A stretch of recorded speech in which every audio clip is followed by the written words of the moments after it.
Hey guys, welcome back to another episode of the Litecoin Underground podcast. This week we had something that came off a live stream we did. We've been doing these on Saturday mornings. If you aren't checking us out on YouTube or Twitter, we're doing video, live interviews of people kind of from all parts of the crypto world, and maybe even trying to step outside that a little bit. So this week we had in Vlad Costea. He has, been what I hope is the first of many of what I would call Bitcoiners, Bitcoin maximalists, Bitcoin only people who have started to soften on the idea of using some altcoins. I think that it was the norm probably back in 2015, 16, 17.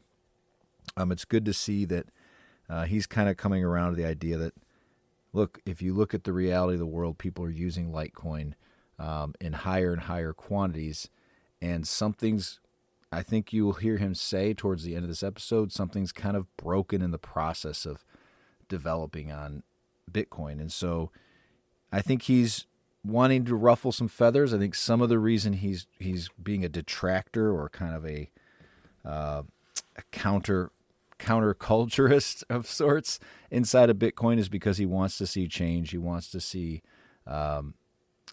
the continued push for privacy, self-custody, those types of things that we always talk about. And he recognizes like Litecoin's making those moves. And so I'm glad to engage with the Litecoin community.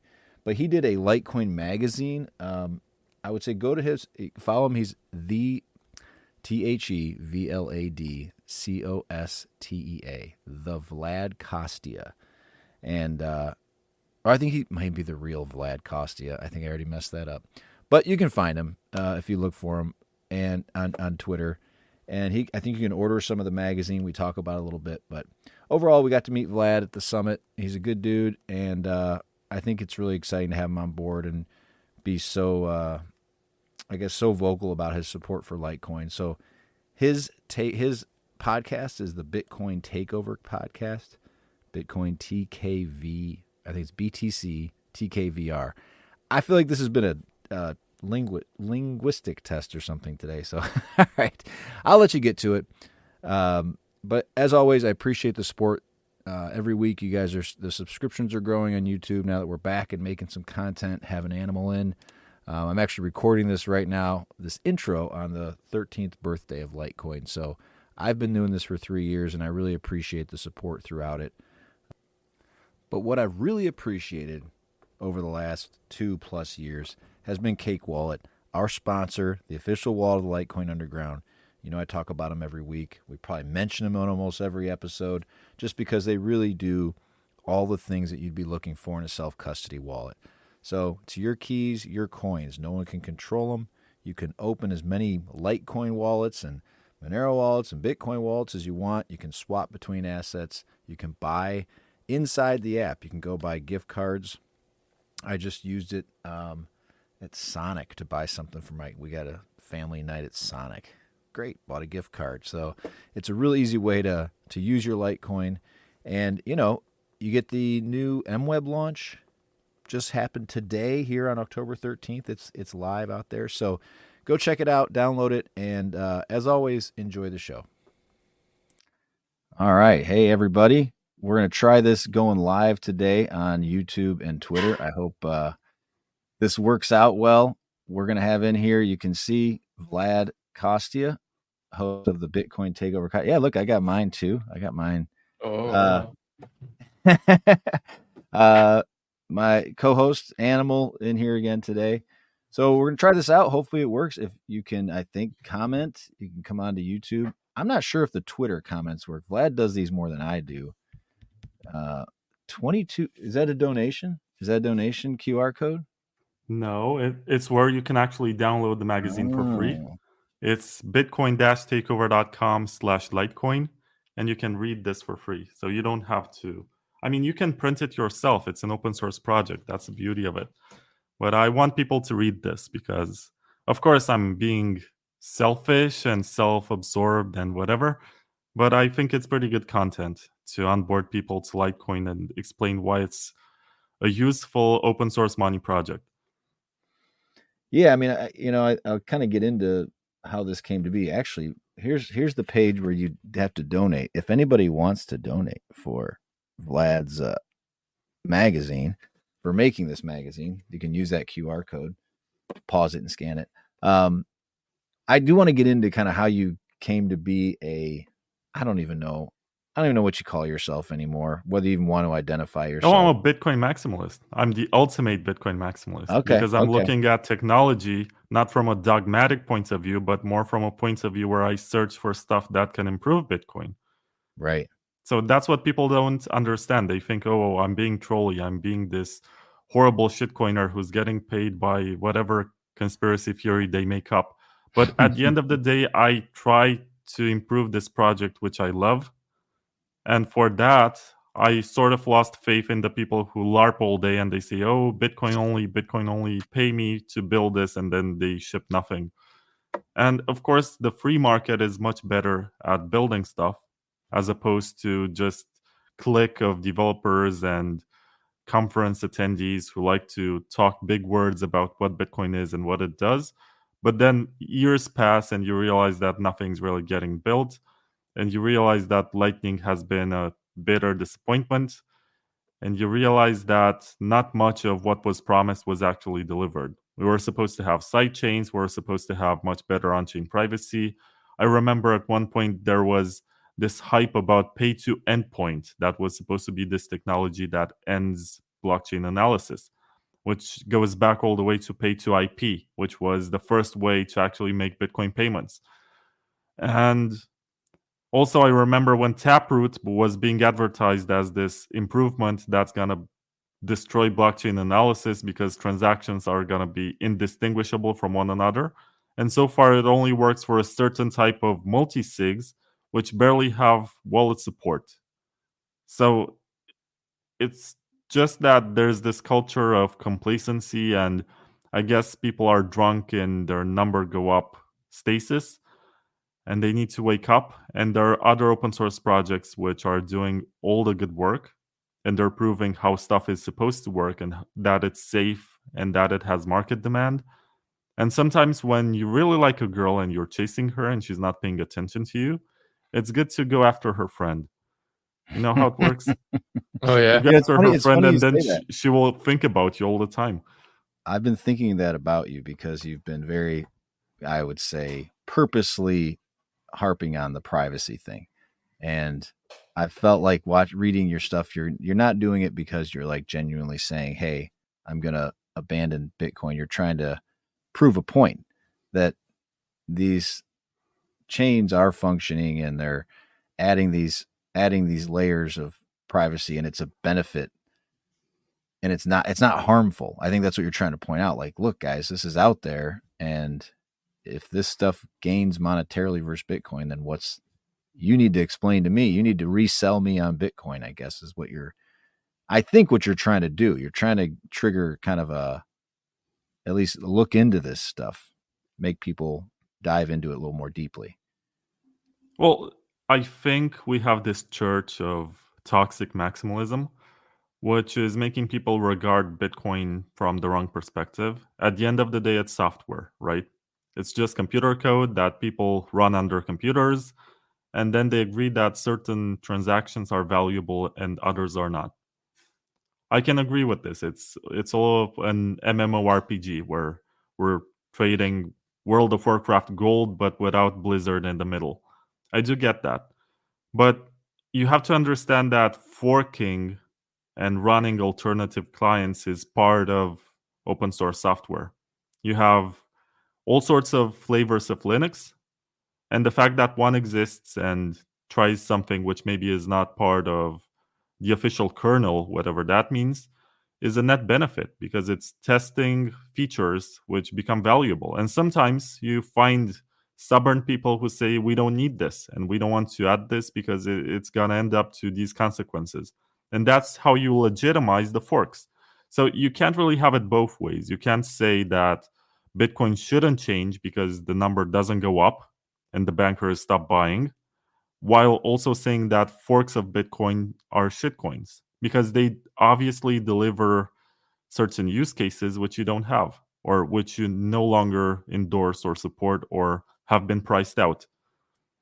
Yeah. My Is question. the primary argument they would say is that um, those chains have accrued some value, but it's purely in the playing some kind of tokenomics, and the end game is to for them to just buy back into Bitcoin anyway. There's not real utility there. It's all just smoke and mirrors. Is that kind of the pushback you get?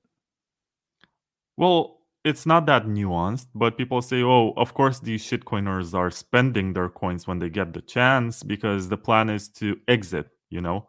They Hmm. don't have any conviction to hold it. And that's why the number doesn't go up.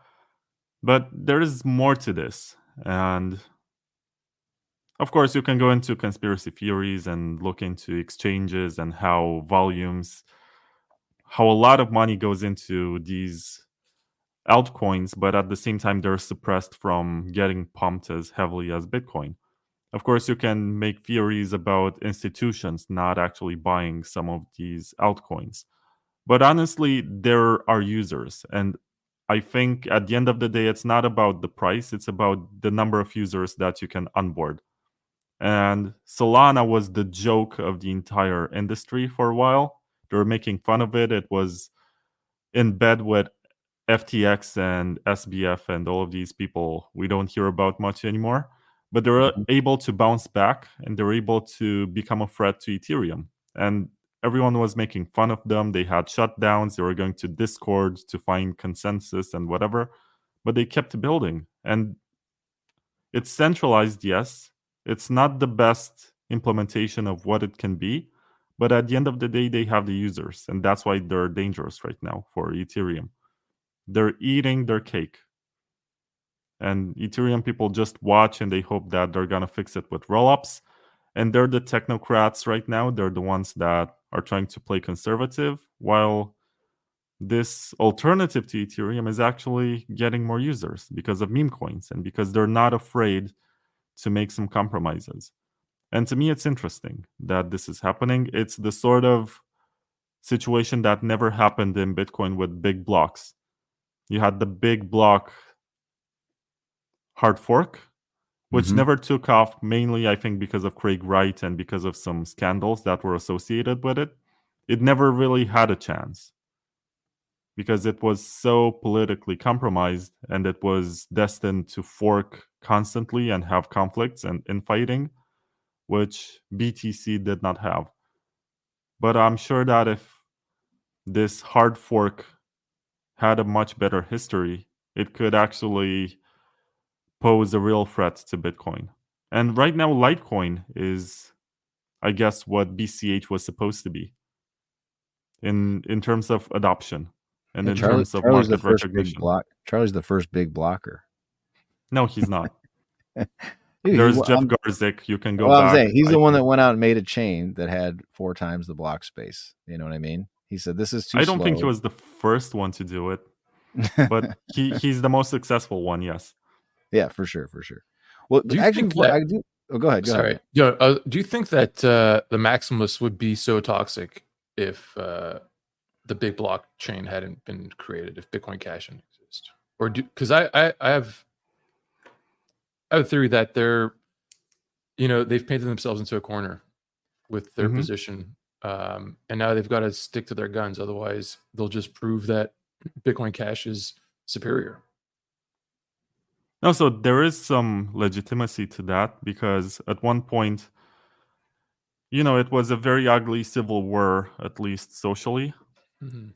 because there were these accounts like the RBTC Reddit thread that turned out to be supportive of BCH. And there was the at Bitcoin account on Twitter, which was supporting BCH. And there was Bitcoin.com, which was recommending people to buy BCH. So there was this response to the fact that they were trying to hijack the brand. They were trying to pretend that they're the real Bitcoin. And I think that's where it failed. Because if it pretended to be its own thing and said, okay, BTC doesn't want to do this, we're going to do it, and prove to them that they were wrong about the market, they could have absorbed that market. But it seems like the users who were trying to be vengeful, or the companies that were trying to build on Bitcoin in 2016, 2017, and they gave up, they went to Ethereum. And that one ended up getting a lot of revenge traction. It wasn't BCH, it wasn't Litecoin, it was Ethereum that Yeah. somehow became popular. Even if it's not ideal, it's not the best of chains, it wasn't perfect, but it was there at the right time. Yeah, it was almost like the people that wanted to do all these creative things that required the block space, they went to the place that had the most heat, or whatever you want to call it, right? The most ability to expand with an audience and their ability to be creative. So they just didn't. They felt, I guess, restricted, obviously, by 1 megabyte blocks. So, do you? Can we back up? Because actually, Animal wanted to ask you this. I'm going to steal Animal's question.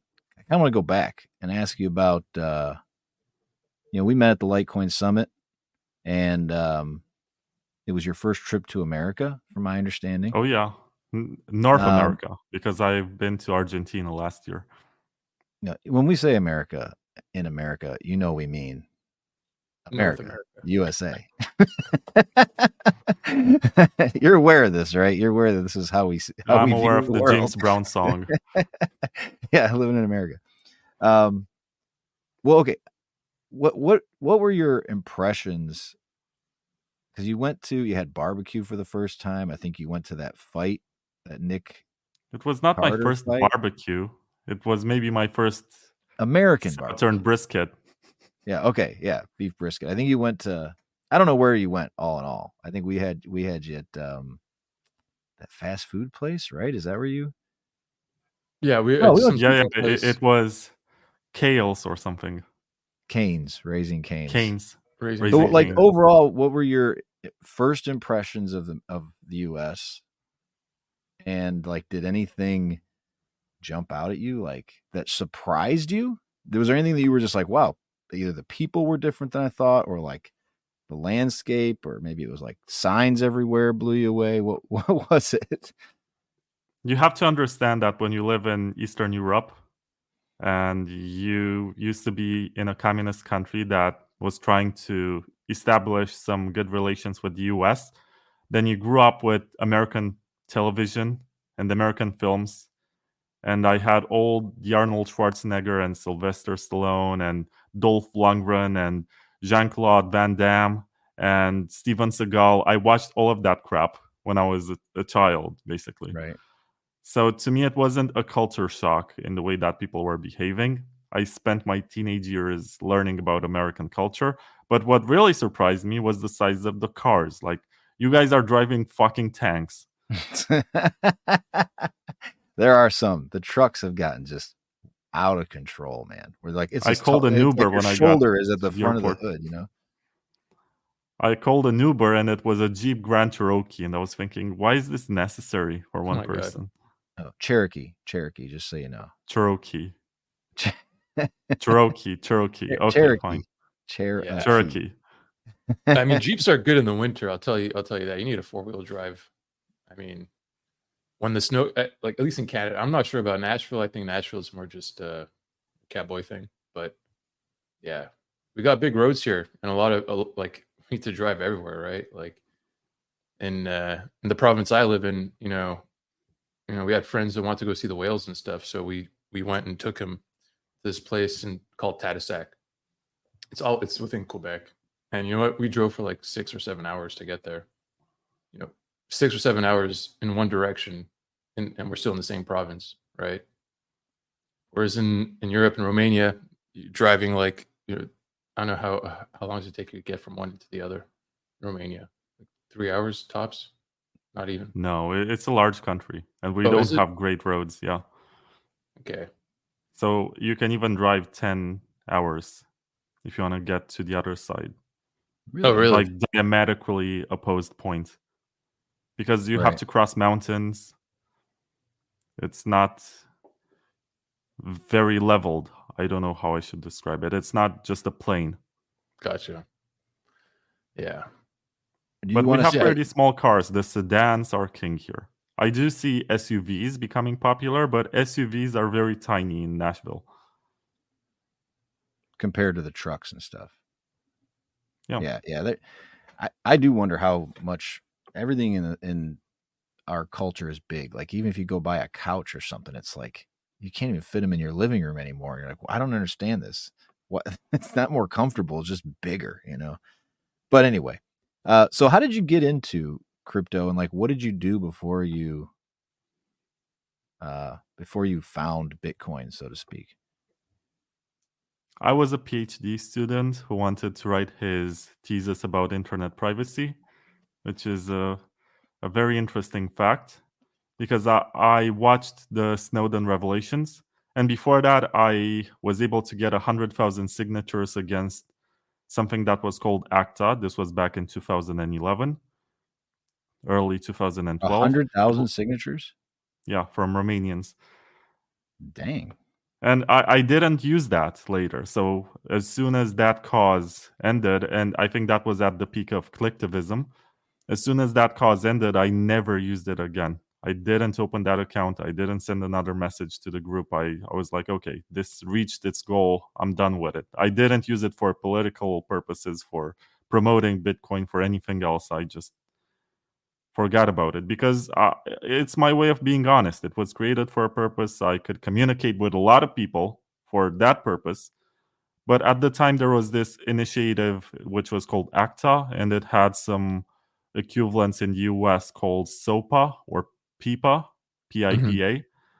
And it Okay. was a way to end piracy and try to impose very strict regulations against distribution of digital files and also patents, trying to enforce them in ways that even generic medicines were excluded from the market. So basically, something like aspirin could only be made by the original company, no other forks, to call it that way. Mm-hmm.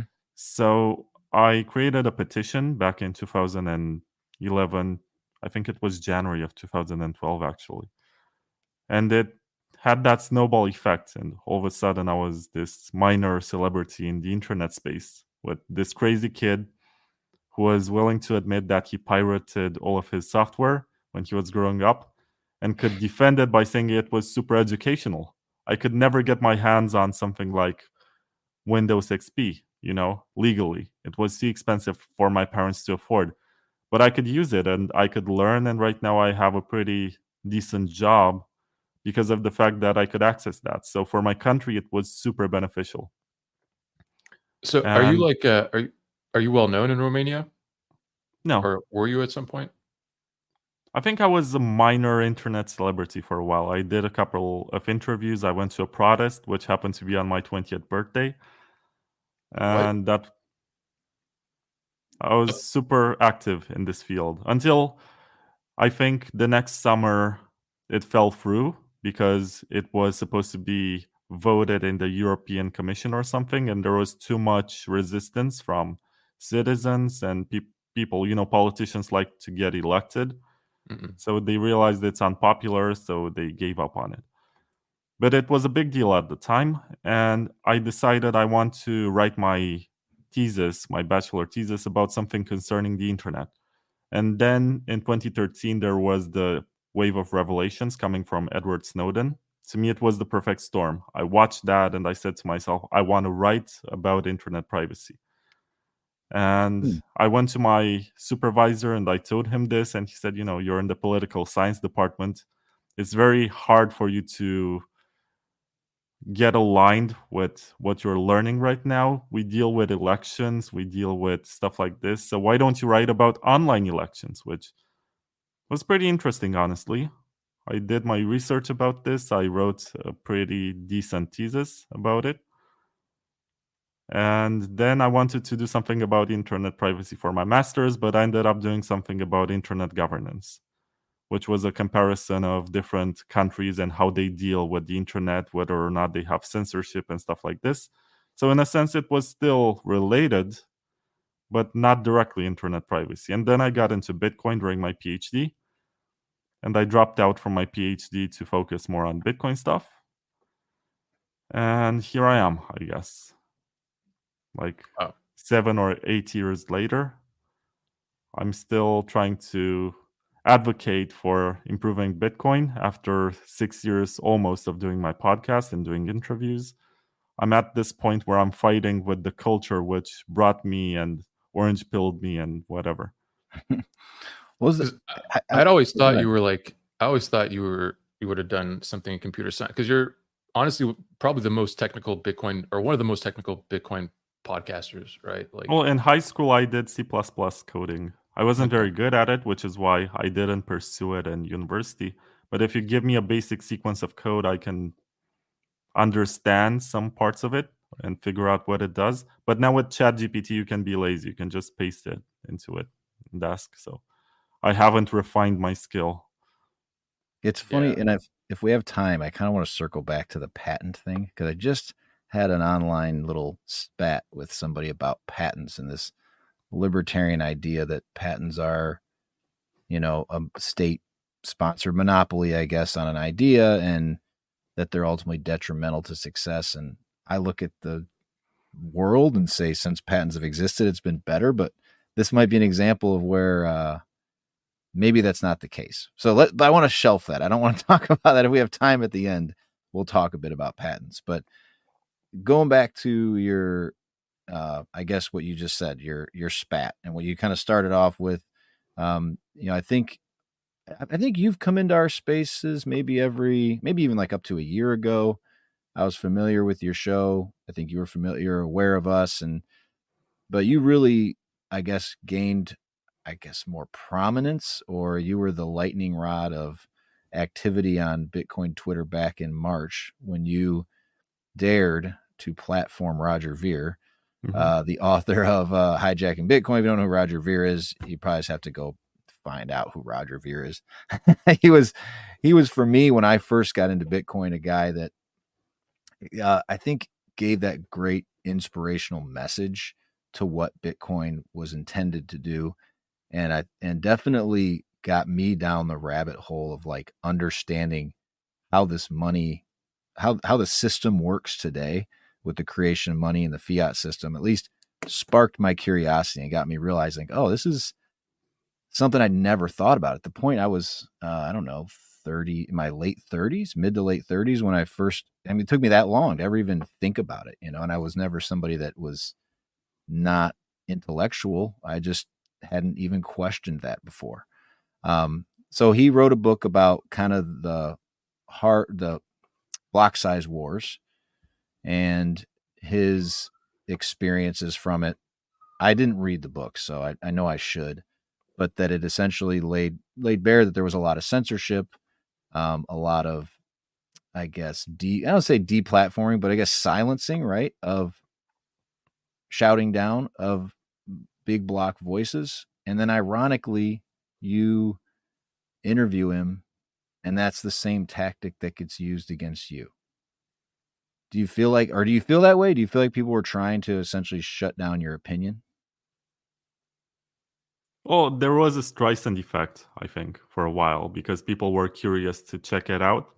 But I don't think most of them got past the first 10 minutes. And I do have this tendency to look back and see what people were doing before I got into Bitcoin.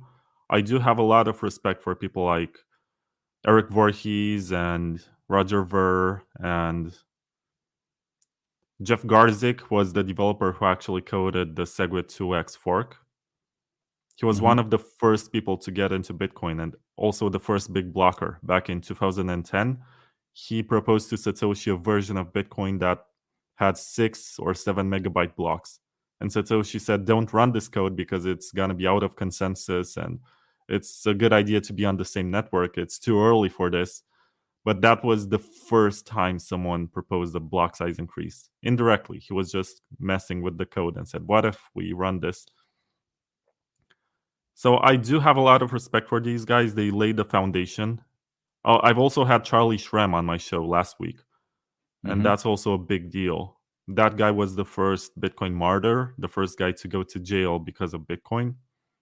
And it was because he ran an exchange called BitInstant and he sold some coins to someone who was going to spend them on the Silk Road. And he knew about that. He didn't care about that, but it seems like the US government disagreed with his idea that money is fungible, you know? Mm-hmm. So it is interesting that there are some guys who laid the foundations of everything and they created the narratives that people take for granted now about Bitcoin being like digital gold and whatever. but they don't get any recognition from the new generation. It seems like there's this tendency to rewrite history and create these heroes who are going to get destroyed and slain along the process and replaced by others, but in a way that does not recognize the merits. If you really want to know what's happening, you have to go back in history and talk to some of these people who have been disgraced. And to me, that's nasty because you couldn't get Bitcoin to the same points if it wasn't for Roger. He sold his Lambo to buy more Bitcoin back in 2011. He was that kind of guy. He wasn't the kind of guy who bought a Lambo with his Bitcoin gains. And he was also the first one to finance projects like Zcash and companies like blockchain.com. So back in the day when everyone was not sure if Bitcoin is going to be useful or they were reluctant to finance startups and Bitcoin, he was actually giving money to a lot of them. So Right. from this point of view, he deserves recognition and respect. It's just that maybe he let his ego go too far in 2017, and he believed that what he was running was much bigger than the open source project Bitcoin. Maybe that he was impatient with the block size increase and did not believe in SegWit. But he did join the big block camp. He did get lied to by Craig Wright. He was deceived. He actually sued him and won in court before any of the Hodlow Knott or Peter McCormack cases. Mm-hmm. But he never really got that redemption story. So it seems like he was labeled in a certain way. And no matter what he did afterwards, he was just that guy, you know? He was a villain, no matter what he did afterwards. And I think people like Andreas Antonopoulos got some of the same treatment, and it's even worse in the case of Andreas. And people were already angry at him because he did not pick size during the block size wars.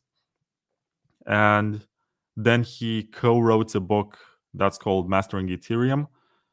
And that was enough for a bunch of events and a bunch of old friends of his to basically cancel him. No way. I was gonna ask, like, what happened to Andreas? Because he was, prior to the block size wars, he was, I think, my primary resource, right? There was another guy, Joe D'Agostino, who's really good. I think the Bitcoin Blackboard series he made, but Andreas Antonopoulos, he had a way of explaining it that was just second to none. And it made it so for a you lot can of people, disagree he with was the him. Michael Saylor, you know? Yeah. The guy who was telling you Bitcoin is indestructible. Bitcoin is going to get a lot of adoption because you have these Gen Z people who have no money, but they have skills and they're willing to put into it.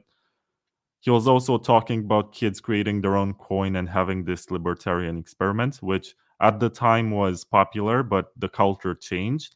And I think that's the issue, right? Because he was consistent in his beliefs. He came from this open source background, and then he did not adapt with the culture. He never became this toxic maximalist. So they Right. ate him alive and they replaced him because that's what they do. There are only maybe a few slots for keynote speeches at conferences, and he was basically one of the headliners wherever he was going. So a bunch of guys made sure that he doesn't get invited anymore. That's ridiculous. Because he was always the voice of reason, right? And I'm guessing that's why, because a lot of the arguments that the maxis make kind of are not, they lack some kind of integrity, right? It's like what I guess he also Underground's lost always some saying. of his passion and he doesn't care as much. I met him last year. He was very chill. Yeah, He called himself retired from Bitcoin. that's the other thing, right? So at some point, these OGs, they have Bitcoin themselves, and at some point they're like, why stick my neck out, right? Like, what do I have to gain from this? The project's succeeded as far as I'm concerned, mostly, and I don't need the trouble anymore, right? There's a little bit, you mentioned early adopters and like Roger selling a Lambo to acquire more Bitcoin. Like that mentality has obviously led to success of Bitcoin. The HODL, this convicted buyers, right? People not convicted like going to jail, but having conviction is important early on. Like I think the monetary value it matters, right? It gets eyeballs.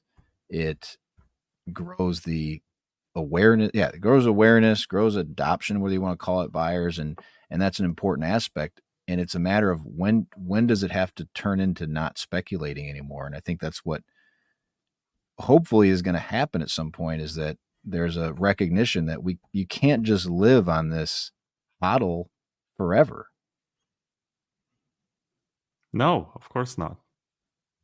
I mean, think about the world economy, right? If you actually don't live in your mom's basement and you are actually part of the economy and you go out every day and you buy stuff and you understand the importance of taking loans and taking risk and credit and all of these elements of the financial system, you understand that there's no way a huddling economy can work. Right. What's going to happen? You're going to negotiate which user is going to give up on his huddle stash to fix the roads or something. Well, in what obviously, and what is happening, and what I think you're recognizing, and the statistics show, is that people are just picking a different route. They're like, this just doesn't. If I am going to use it, this doesn't work for me. Bitcoin doesn't work for me anymore, and so they're just going around and using something else, whether it's stable coins or Solana or Litecoin. They're and that's the worst part of it, is that we've reached an upper limit of users and people are never even engaging. People are in crypto and they never engage with Bitcoin now. They've just taken themselves away as an option. And that's got to be the worst case scenario, is that you just get left behind. Well, that's definitely a scenario that can happen. You get a lot of these. I think it started with maybe with the ICO mania, but even at the time, people were converting their Ethereum to Bitcoin. But after the NFT mania, I think Ethereum became, I think it was perceived as much more valuable than before. And then you also had a much higher or much easier access to stable coins.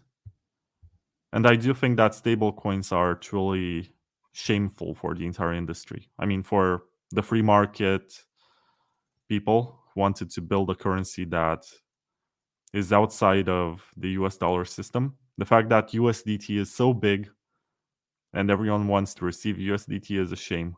It just proves that all the evangelists and everyone who was trying to promote Bitcoin or Litecoin or something else has failed to a degree, because people want that.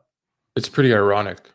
Yeah, when you consider that the project that was meant to dethrone US dollar hegemony has actually enabled it. Well, I don't know. The first instance of USDT was built on Bitcoin. I feel like there it's was the Omni layer for that. I feel like it's a natural step, right? The users of these things are appreciating the utility of cross-border payments, uncensored transactions, right? And the ability to choose which money they want to use. Now, just because they haven't chosen what we consider to be, better money, sound money, I don't think that's a loss. I see this as step one, and that people are getting comfortable with the technology. And until they feel that the dollar is not giving them what they need, then they should use the money that they see as best fit for them. Like they don't want the volatility. They just want low fees and cross-border payments, and that's it. So in a libertarian ideal, they're choosing the thing that checks the boxes for them, right?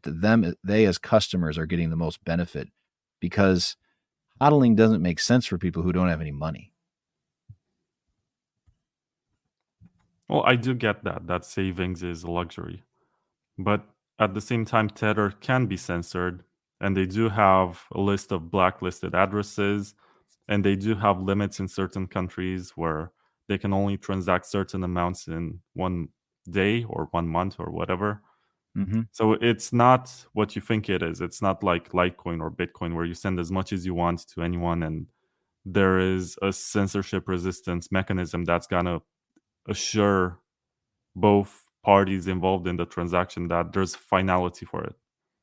In But don't you Tether, feel like that's the next step? Like people have to experience that. They have to go, oh, dude, my tether got shut down, or I was only allowed to send X amount, or these fees. Like I guess fees on Tron have gotten so high now. Like they'll start looking for alternatives, and at least they're comfortable with the way these things work now. Where pre-stablecoin, they weren't even engaging with blockchains at all. well, in US, you have services like Venmo and Cash App and whatever, which I Mm-hmm. think work much better in terms of user experience than Tether. Tether is for underdeveloped countries Right. and people who actually live in very inflationary environments. And I think Tether has also been very convenient for the US government that's trying to export inflation towards other nations. The fact Yeah. that you have low inflation these days, compared to the expectation at least, is due to the fact that you successfully exported your inflation to other territories. Yeah. Colonizing Web 3.0. Right? So it's a shame from my point of view. And also, coming back to toxic Bitcoin maximalism, you have to look at their predictions, right? They say everything is going to zero against Bitcoin. They say, oh, look, the world economy is going to collapse during the pandemic. Oh, this money printing of trillions of dollars is going to spike prices proportionately. It just proves that they're clueless about how the world works and how the dynamics of supply and demand are functioning. And they're making these predictions even about silly stuff like the stock to flow price model. And they double down on it. And then you see how wrong they can be. And then you look at their predictions about stuff like Ethereum 2.0 never coming out and never becoming proof of stake. And that one actually happens. And then what's left of their predictions? And it's frustrating to watch this and realize that you're on this camp with people who are constantly making wrong predictions. And they don't seem smart. They just seem ideological. And that's pretty much it. It's more like a church than it is something scientific or a Would you meritocracy. would you say they've lost some of their integrity? It's very hard to define that because I'm not sure if they had it in the first place. Fair enough. You just have people who are ideological, dogmatic, or else getting paid to promote narratives. And I don't know where they started. That's true, and I mean, You, especially newer Bitcoiners, they might believe it, right? So they might not. I don't want to say they might not know better because what do I know? But they might not have the context of the last 10 years, right? They just have the I do think context of the last about this a 4 years. lot because when I was in Nashville, I went to this party by Unchained Capital. And I just went there with a bunch of guys. And I looked around and I realized that I don't fit in, you know. Everyone there looked like a banker. They were talking about yield and whatever return they made on investments, and they were older than me, like in their mid 40s, and they just had that aesthetic. Like I was thinking, what am I doing here? Your finance bros. I just got my free dinner and I left because I realized I'm in the wrong place. And the other extreme of the spectrum is that after this, I went to the Taproot Wizards party, and that one was just too edgy for me. It felt like I'm too old for that. Yeah, even though Udi's like same guy is in the 45, mid 40s, that's me. But what's funny? You make me think about, do you know the movie It's a Wonderful Life, the Christmas movie? Yeah, I You guys know know it. what I'm talking about? So, George there's a Bailey. point, I've probably talked about this. Yeah. So George Bailey, when his uncle loses that money and he's desperate and he goes to old man Potter, and old man Potter's like, you know what? You're a talented guy. You need to shut down that savings and loan. I'll pay you. Like, I think he offers him, he offers him like 6 times or 8 times what he's currently making, like to make more in a month, maybe more than that. Might have been some insane amount. And George Billy's like, I don't need to talk to my wife. I'm done. Right. I'm frustrated with my business, and he doesn't want to go to jail. And he shakes Potter's hand and he's just instantly like, no, I can't do. Like he gets this feeling comes over him, like just that this is slimy, right? He knows he's doing the wrong thing, and that's what makes me think of it when you say you go to this dinner and you're just like, these aren't my people. Like this is not the reason I'm interested in Bitcoin. This is not how the future of this is going to be successful. Is not just getting in bed with these people that clearly are winning the current system. They're just trying to exploit the system for monetary gain. There's no thought. And I've said this forever about like Saylor. I know Saylor's done some educational stuff, but the money he continues to pour into buying more Bitcoin as opposed to like finding ways to get it into the hands of more people. I mean, how many billions of dollars of Bitcoin does he need? Like at what point in time does it not, if it's going to $1 million or $10 million, then I don't understand the purpose at this point. Right. So why not World domination. promote the success of it? Why not promote the success of it as opposed to just acquiring more? Because that doesn't change anything for anyone. Oh, it pumps the price. We went from 58K to 60K within a couple of hours of his announcement that he recently bought. And that's when I basically said what is super unpopular in Bitcoin, that right now the project has become proof of stake. And I can argue it because the most recent adventure of his was that he was responsible for denying a payment to Bitcoin Core developers from one of the ETFs, which was planning to give some of the profits to developers. And he was responsible directly for getting involved to stop that from happening. And if you go back to an interview that he did back in 2020 with BTC Times, he said, forget about cypherpunk principles. I actually have that on my phone so I can read it so I don't Yeah, misquote you just him. tweeted it this morning, I think, right? Yeah, it's supposed to be informative. I don't deal with speculation, I deal with facts. So he said, stop talking about regulatory arbitrage, censorship resistance, privacy, and tax evasion. They're bad ideas. We hate that. People with billions of dollars don't want to invest in crypto networks that support anarchists. Wow. So it's all you need to know, right? Because this was 4 years ago. And it seems like this year has been especially bad with cracking down on privacy services, shutting down the non custodial Lightning wallets. It seems like only the custodial and compliant businesses in the space are allowed to function, to operate. And it's super disappointing.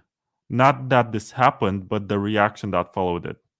There's just not enough resistance. It seems like Bitcoin is so culturally lost that people look at the price and they say, this happened, but at the same time, last year we were at 30K and now we're at 60K. So, everything is fine because the number is going up. But they fail to see how. I also called this yesterday the great replacement, right? You have this conspiracy theory in the West that we're going to get replaced by immigrants. And in Bitcoin, I think there's something similar happening with the quote unquote plebs, the people who are saying, oh, I'm here for the technology, for censorship resistance. I want to fight the government and I want to run my own node on Tor and be able to receive payments in spite of all of this censorship during the pandemic. They just give up and they get replaced by people who are much more friendly to bankers, and they go on conference stages and they complain that Bitcoin doesn't have enough regulations and institutions cannot adopt it. And the most funny thing I've seen, I think, came from the Polkadot, I don't know what to call them, project ecosystem or whatever. They have this built-in voting system, and they stake their coins, and according to the size of their stake, they have a certain weight to their vote. And some proposal was made from Chainalysis, the company. And Chainalysis basically right now is the gatekeeper for institutional partnerships. So if there's any bank that wants to use, I guess, stable coins on their blockchain or build tokens to do whatever, then they have to go to Chainalysis and they have to greenlight the whole deal and say, this chain is compliant, is working according to our rules or whatever. I don't think they do much in terms of actual tooling. They just act as the big bully that extorts money. from users and says, if you want to get big, you have to pay us $6 million, and then we're going to allow you to have partnerships. And it's so funny. I think the first part of the vote was negative. They tried to reject the proposal and said that there's no substantial proof that this sort of deal is going to bring the users. But they, in the proposal, Chainalysis actually said that they're going to bring in more adoption and more attention that potentially is going to make the price go up. So it's scary where this is heading.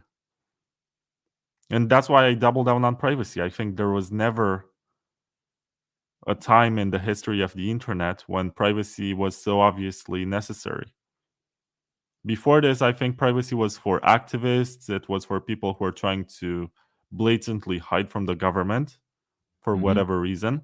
But now there's a lot more tyranny. And morally speaking, you gotta hide from your government when it's tyrannical. And right. I Yeah, do you're see in the right. Yeah. Yeah, the government's not just because it's legal doesn't mean it's moral, right? I do see a lot of need for privacy right now. There was the Brazil situation with Twitter.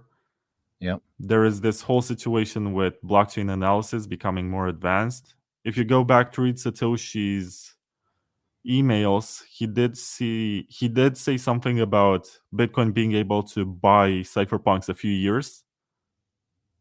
He does say something along the lines of this is going to be good enough for a few years until they catch up. Well, they caught up. Yeah. They have all the tools to track Bitcoin transactions and also Litecoin.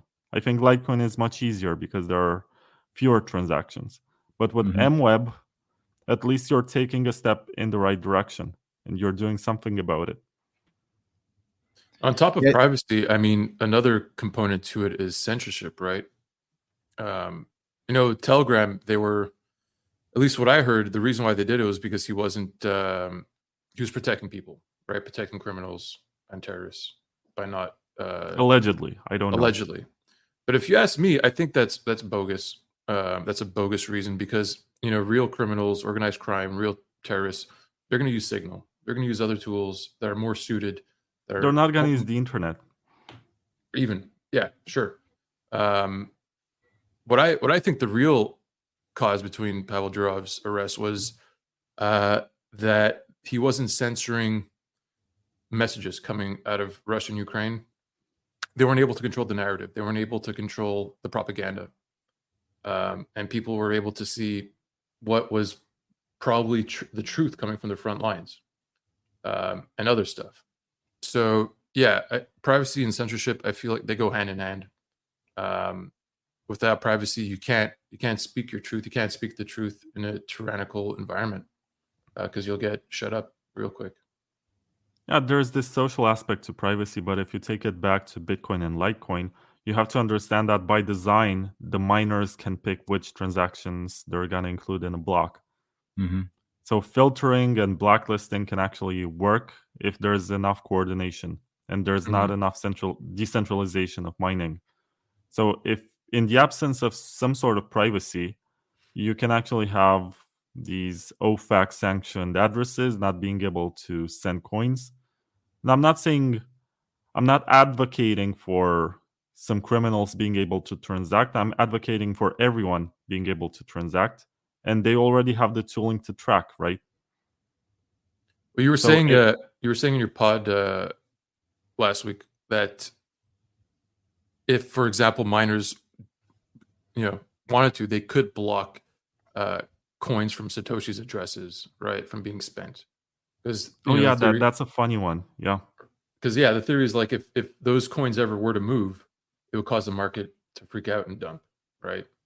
Potentially. It's much more than that because Bitcoin has been sold as this scarce asset, especially to bankers and these billionaires that Michael Saylor likes to present in his argumentation.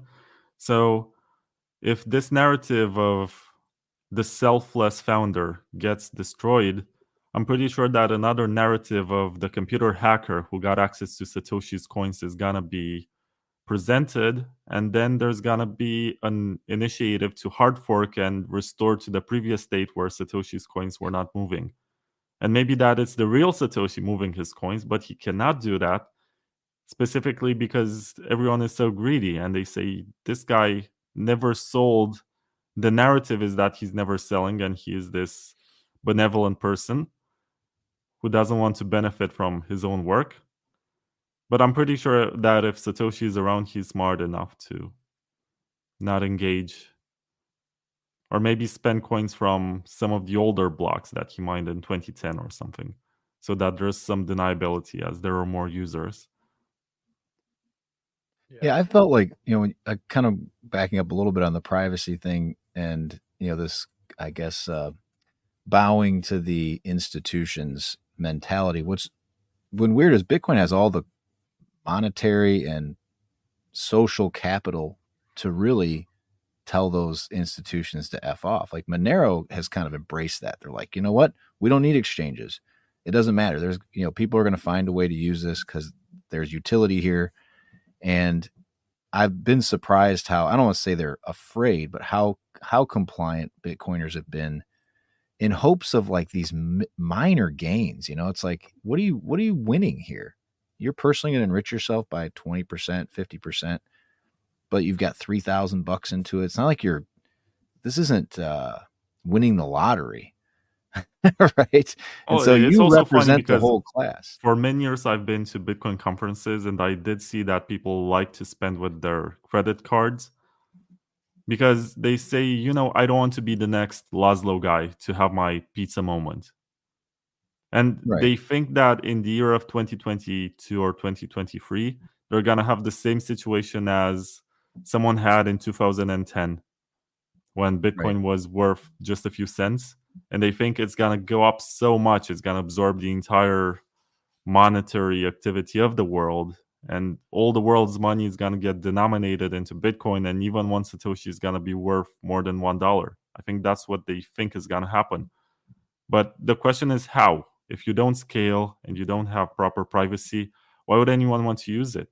And as long as there's an alternative that does fulfill some use cases, why would anyone switch to Bitcoin just because they realize that they can have this monetary pump, they can get richer? Well, maybe they just need to spend it. So if you don't have this activity on Bitcoin, why would anyone want to save in it? Kind of chicken the egg type of question, right? Yeah, right. It's a chicken and egg problem, I think, but you need to have both. Do you think that's a possibility? Do you believe that everything divided by 21 million is possible? No, that's silly. Because even if you have a Bitcoin only standard and a Bitcoin only world, you can have governments issuing their own currencies on Bitcoin. So they're going to create tokens. There's already the infrastructure for that. There's Omni, there's Counterparty. They issue their own tokens and they say, give me your 1 Bitcoin for these 10 bonds of mine. And I promise to you that we're going to build this or we're going to go to where we're going to conquer our neighbor. And then I'm going to give you double. Mm-hmm. So there's no way to put an end to the fiat situation because you can always print more money.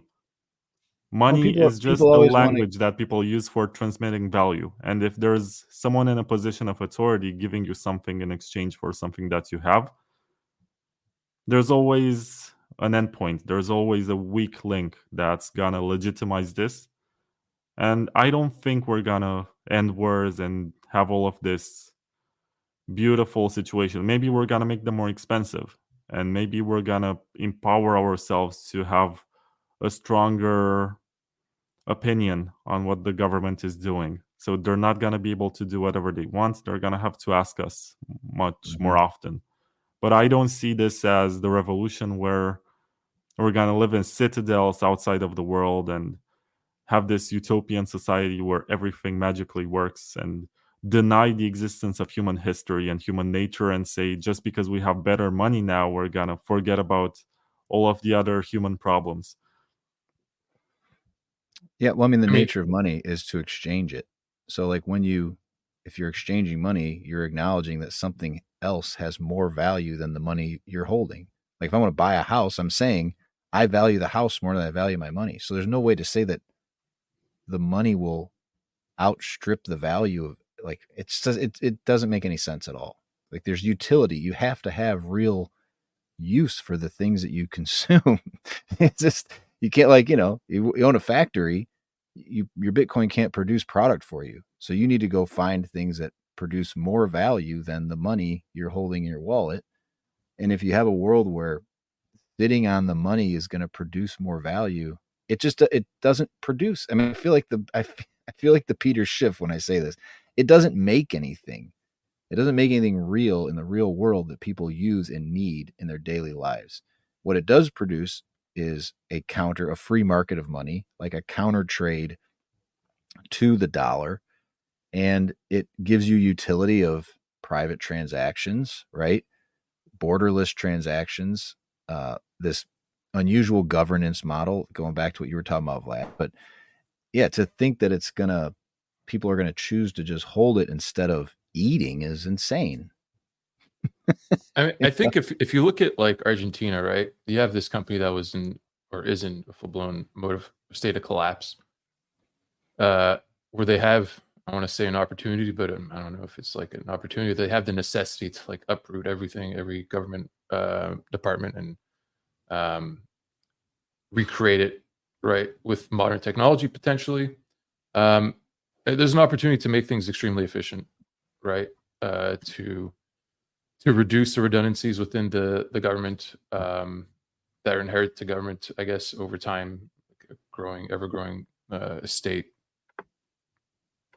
Because I think of, I'm really into sci-fi, right? And if you look at Star Trek, they have basically they've evolved, or their society has progressed to what is it, a post-scarcity world, right? Where they don't have a want for anything. They have these matter compilers, these what are they called?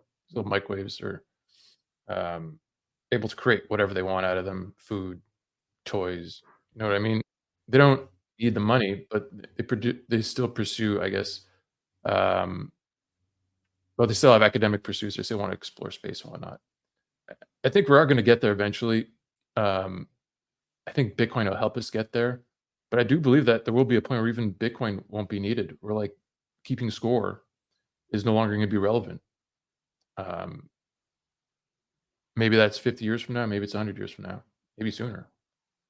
But I mean, until then, I definitely think that Bitcoin and things like it are gonna play a role in making us, or they can play a role in making society, different governments more efficient. I think about this a lot because you have two versions of the future. You're going to have a future where Bitcoin actually scales and becomes private and is the world's only form of money, which, once again, I doubt is ever going to happen, but it can be even bigger than gold. Or you have a future where you're going to have 21 million Bitcoins that get swapped for 100 million Moneros and 84 million Litecoins, and maybe 100 million Zcashes, and maybe some 100 million Ethers. There's only like 19 million Monero, just so you know. I don't know. I'm just saying. So maybe you're going to have that kind of future where you're going to have multiple networks with different benefits, and you get to swap in a way that's accessible for everyone between the networks so that you get the advantages that you want. You're not going to have everything divided by 21 million, but you're going to have everything divided by maybe 300 million. But that's still a net benefit. That's still disinflationary. That's still predictable. There's this distinction to be made between scarce and limited in supply. Because gold is scarce, but it's not limited in supply. You don't know how much of it there is, but you know that it's hard to find. So that's what gives it some value on markets. Right. And I think Bitcoin gives us a good way to measure it. But at the same time, I do see a movement of people trying to argue that there's no way this mining schedule situation is going to work in the way that Satoshi expected. And in 10 years, they think it's a good idea to turn on some sort of tail emission because they don't believe users are willing to pay fees high enough to keep the miners going. And I do like the idea of these pegged side chains. I do like Paul Stort's drive chains because they address the concerns directly with some trade-offs.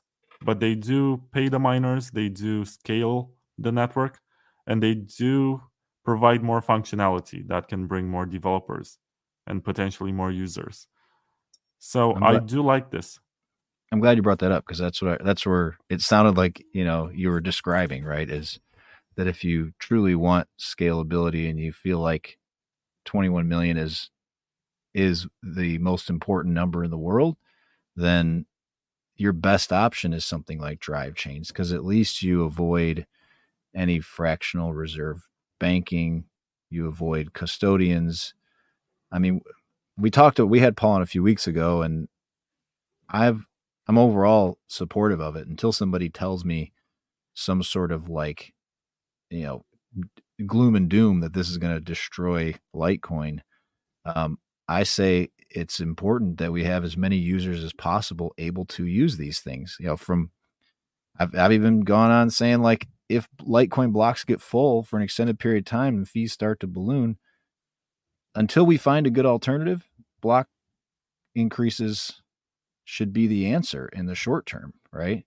Maybe it's not the long-term answer, but I mean, I guess going on to drive chains, do you feel this is if you can't even get OpCat added, do you feel like this is just impossible at this point?